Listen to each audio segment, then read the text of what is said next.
Alright, when you order your brand new Dodge Ram, this is a 2018 model, and when you order that Dodge Ram Power Wagon, we're talking about a Power Wagon here, you got two options. You can get them with all the Power Wagon stickers on them, and you can see I got the delete package here. I didn't get the stickers where it says Power Wagon here. I didn't get the big hood sticker on the top where it blacks out the hood, and I also didn't get the tailgate sticker if you look right there. And the reason I didn't get the tailgate sticker is because it's a sticker. And to me, when you have the raised letters like this right here, it says Ram, and then you got a black sticker down here, it really looks kind of dorky and funky. But I do want the option to have the name Power Wagon on there. And what the real deal is once again, I don't want the stickers on there because the stickers make it look kind of cheesy. What I'm going to do, and what I did do, is I went ahead and ordered the letters. Now you can see these are chrome raised letters, and this is was an option only on 2014. So in 2014 they put the chrome raised Power Wagon letters, and this was for the tailgate. But I'm not going to put chrome on there because once again I want it blacked out. Now what Minnie's doing, by the way, just to let everybody know, what was the cost on these? $38? $51. $51 with tax. Okay, so it was $51 with tax to order the chrome letters. And what we're going to do is we are going to go ahead and Scotch-Brite these down. We're going to meticulously get these prepped up, and then we're going to paint them semi-gloss black to match the Ram on my tailgate. Welcome to D.I.Y. Automotive School with my friend Pete and Minnie, the body shop girl. It's everything you need to know about cars and more.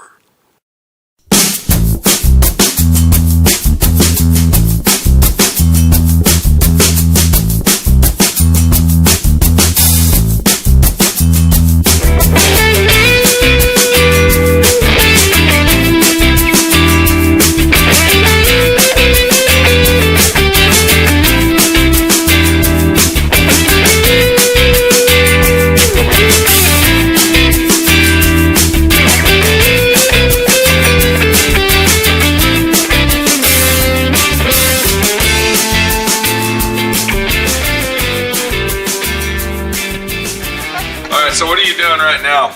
Okay, the first thing, when you get these, it comes with a piece of clear plastic that is stuck. Now that holds all the letters in place when you stick it on. And then when you pull it off, you got to be very careful not to pull the letter off of the backing. We don't want to do that. And when you do pull it off, it's going to leave some residual sticky stuff on there. Residue, not residual. That's sticky residue. So what are you doing to remove that? I'm using a general purpose adhesive remover.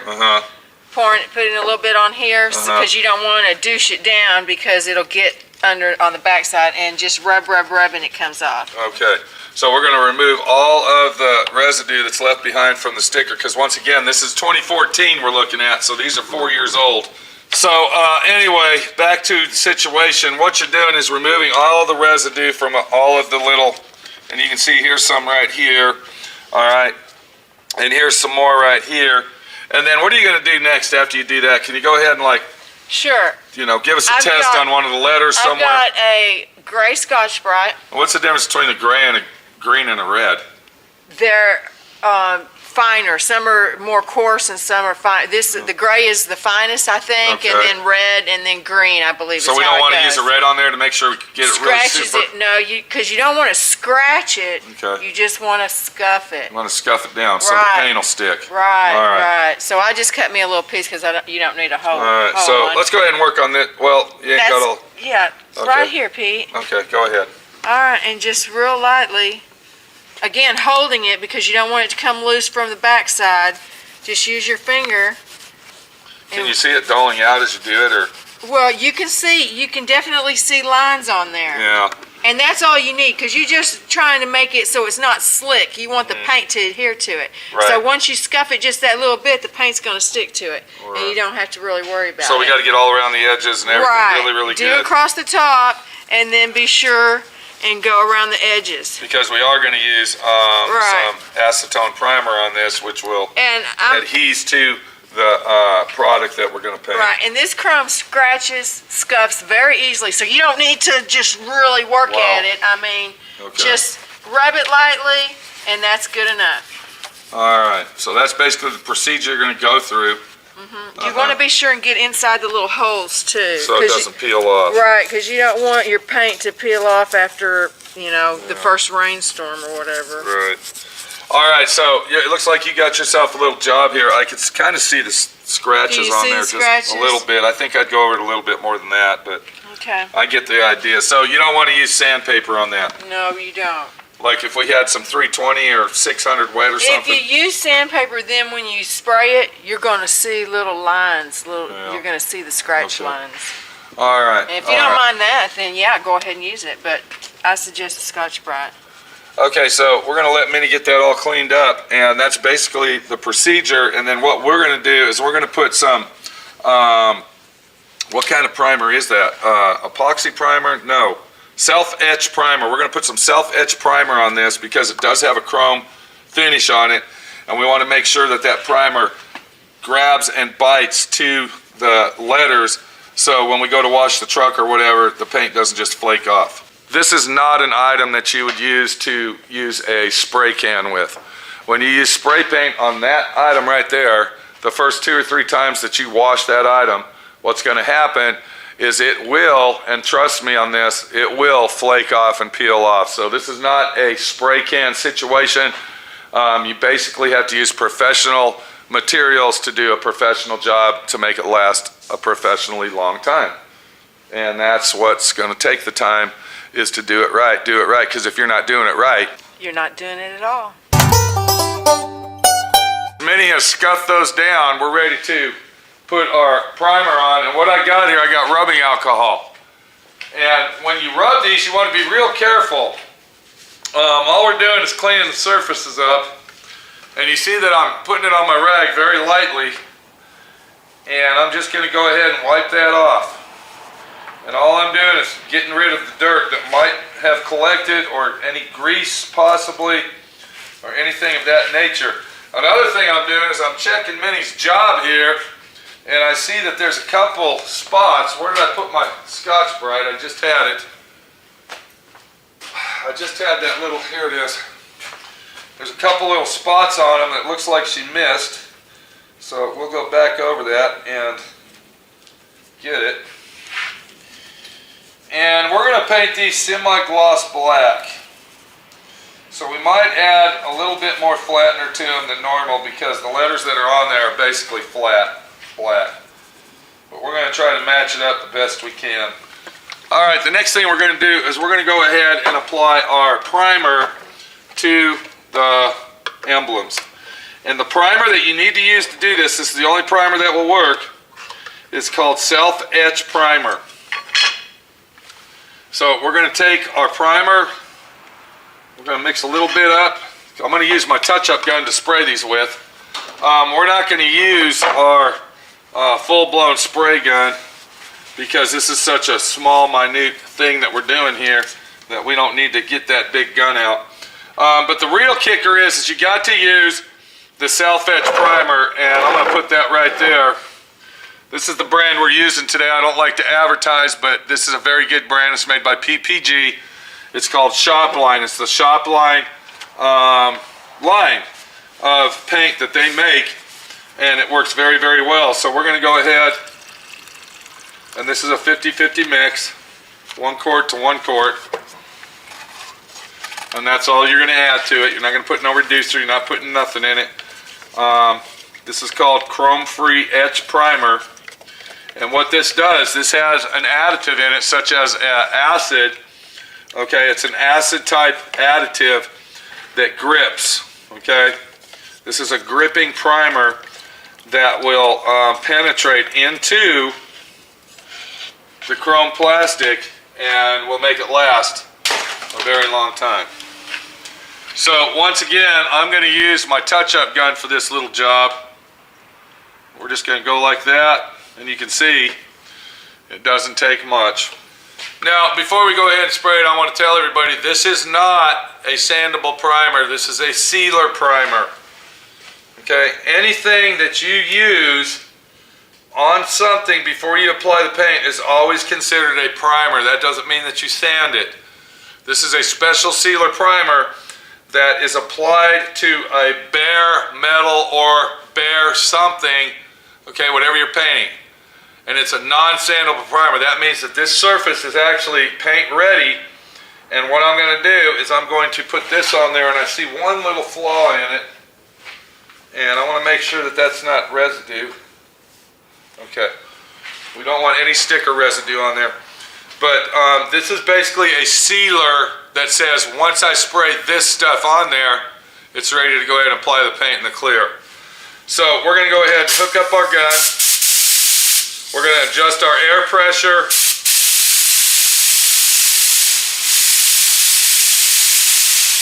And you don't want to spray this at a very low air pressure. You want a nice medium air pressure, and the reason for that is because you want the air to actually start drying it as it's being applied. You can see right there we got primer coming out of the gun. So we're going to go ahead and start applying our primer to the piece.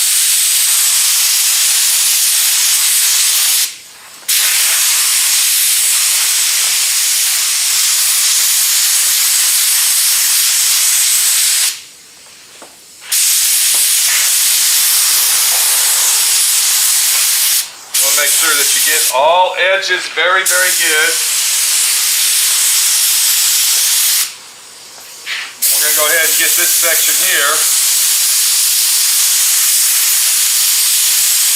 And I'm putting on wet, thin coats. I'm not putting it on real thick.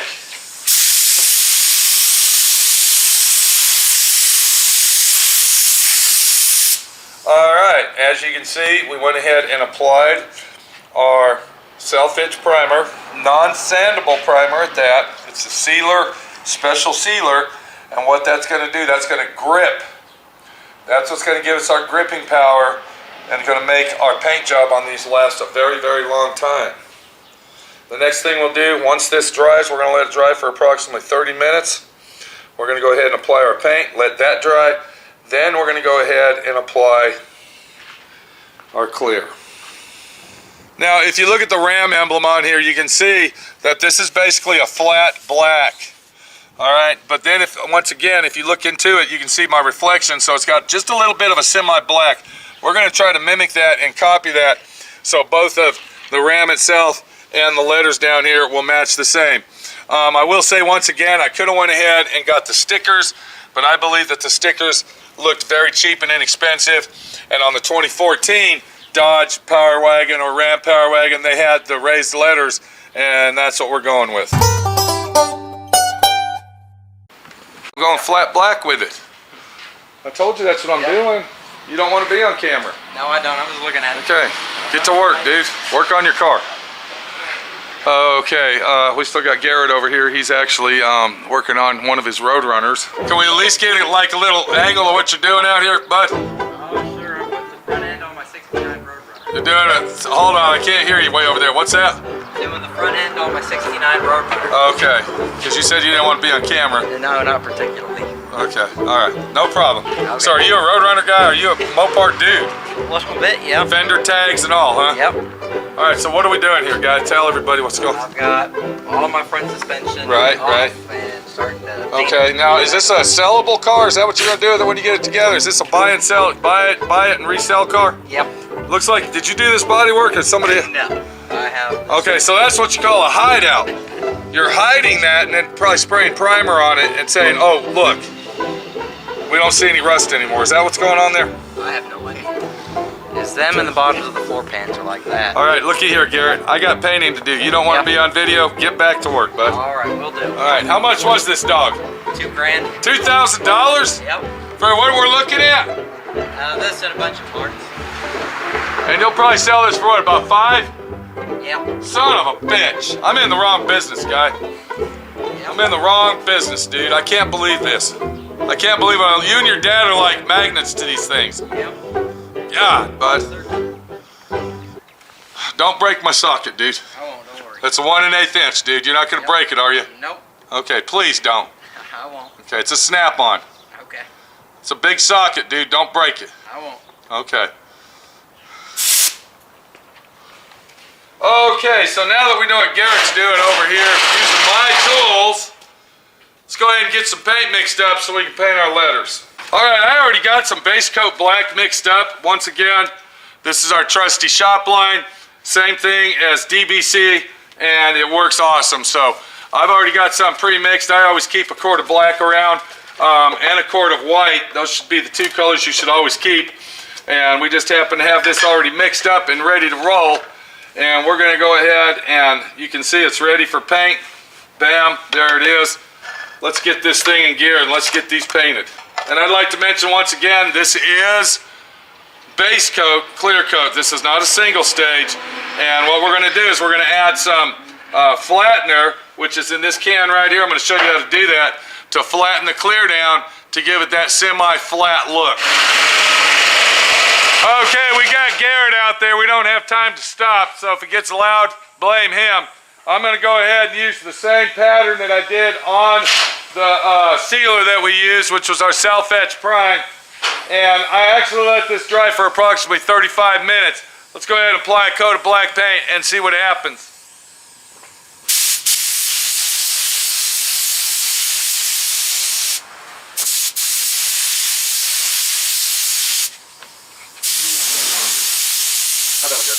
Alright, we just went ahead and applied our first coat. Now, if you notice, I had the air pressure turned up a little bit higher, so as I'm spraying it, it's going on dry. And the reason for that is because I got to get in all those little grooves in there. Alright, and if I would have put it on wet, we would have started getting blotches and runs and orange peel and all that other stuff. So, to put it on a nice smooth finish and not a lot of paint, because we want to put thin coats on. We don't want to put thick coats. This is the key to painting this kind of stuff, is the less material as possible and put it on dry. You don't want to put it on wet, because when you put it on wet, it's going on too thick. And to make this type of stuff last forever, it has to be very, very thin. And to do that, to create that thin paint, you might say, the thin coat, you want to turn your air pressure up. You can hear how high that air pressure is. That's running about 75 psi, 65 to 75 psi, and it's going on dry as we spray it.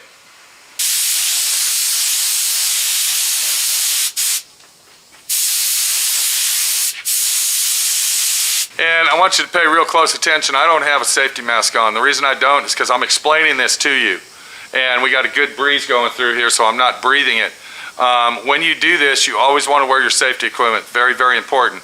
If I wasn't showing you how to do this, I would have my respirator on right now, so I don't have any reason to breathe that. But since we're putting it on real fast and we got a good breeze going through here, I'm not really worried about it.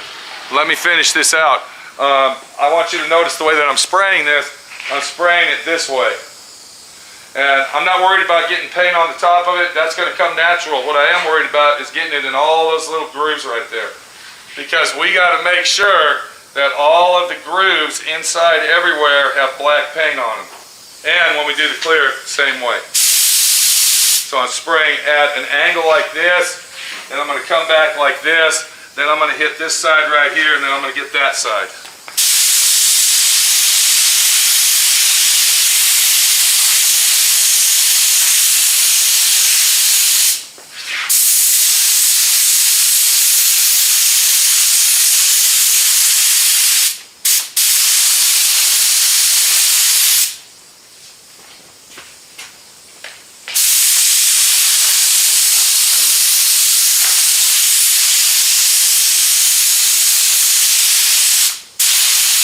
Alright, we have now applied all of our paint to our emblem. The next thing we're going to do is we're going to let that dry for approximately 30 minutes. We're going to come back. I'm going to show you how to mix up your clear, and then we should be done painting that.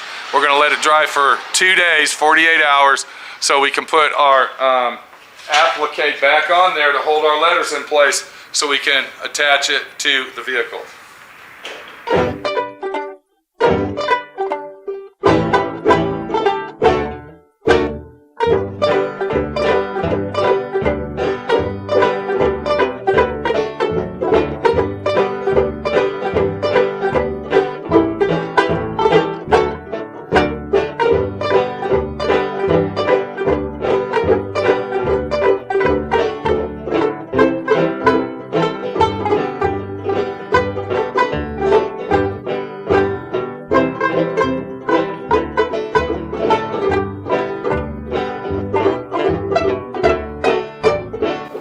for watching D.I.Y. Automotive School. Classes don't stop till you know everything.